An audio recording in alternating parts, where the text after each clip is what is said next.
তো রিস্ক নিয়ে চলে এলাম সমুদ্র সৈকতের। জলের স্রোত প্রচণ্ড, এখানে হাওয়া হচ্ছে প্রচুর, ফাঁকা জায়গা। এখন বললো ভাটা চলছে, এই জন্য আমি পার হলাম। যদি বলতো না জোয়ার হচ্ছে, জল বাড়ছে, তো আমি কখনই আসতাম না এখানে। ঠিক আছে, বেশিক্ষণ থাকবো না, দেখবো আর চলে আসবো, কারণ কোম্পানির কাজের ওপর চাপ আছে। আর মোবাইলটার ভিতরে প্রচুর অনেক টাকার কাজ আছে। যদি কিছু জল ফল লেগে যায়, নোনা জল প্রচুর, মোবাইলটা আমার শেষ হয়ে যাবে। ক্যামেরা আছে কাছে, সেটাও শেষ হয়ে যাবে। ওই জন্য বেশি দূর যাব না। কমসে কম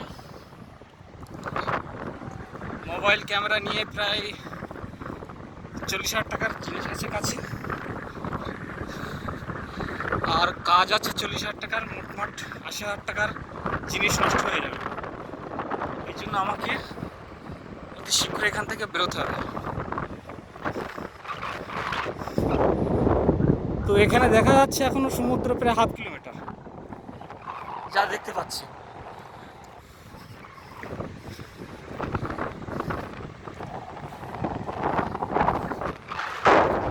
এতদূর চলে এলাম,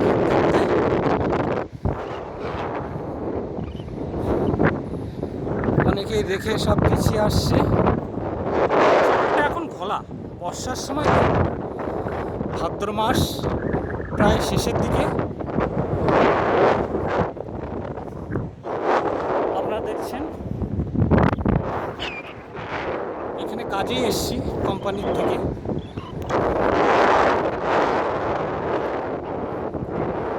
কারোর হাতে কোনো ক্যামেরা, মোবাইল টোবাইল কিছুই দেখছি না, প্রত্যেকের হাত খালি। আমি সমুদ্রে একটা রকম দেখে শুনেছি, যখন জল নাকি বাড়ে তখন হপ করে জল বেড়ে যায়, একটা রিস্ক থাকে।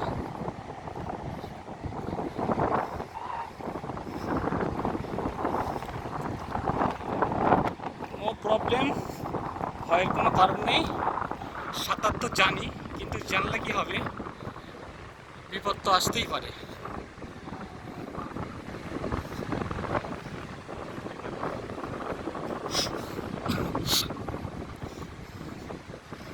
একদম পুরো চড়া বালি, মনে হচ্ছে যেন কোনো কংক্রিটের ওপরে আমরা হাঁটছি। ঢেউটা খুব বেশি বড় নয়, দীঘার মতো নয়। দীঘা যে ঢেউটা হয় অনেক বড় বড়, এখানে ঢেউটা খুব ছোট ছোট ঢেউ, দেখেই বোঝা যাচ্ছে।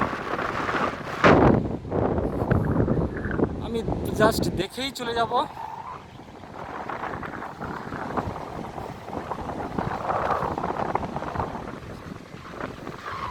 অনেকেই গল্প করছে।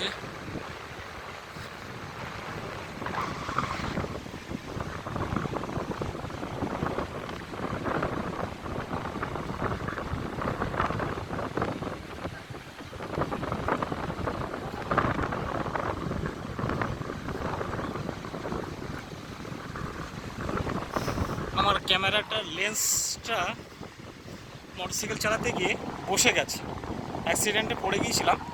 পড়ে যাওয়াতে আমার লেন্সটা বসে গেছে, যার মতো লেন্স ওপেন হচ্ছে না, মানে লেন্স বেরোচ্ছে সব কিছু, কিন্তু শাটার খুলছে না। দেখতে পাচ্ছেন সমুদ্র সৈকত।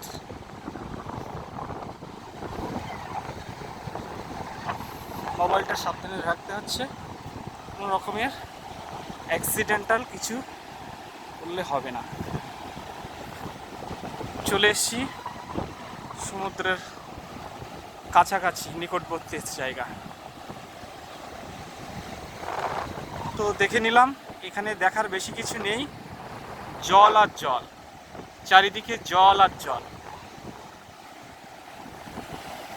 বাই বাই বন্ধুরা, রাখছি, ভালো থাকবেন।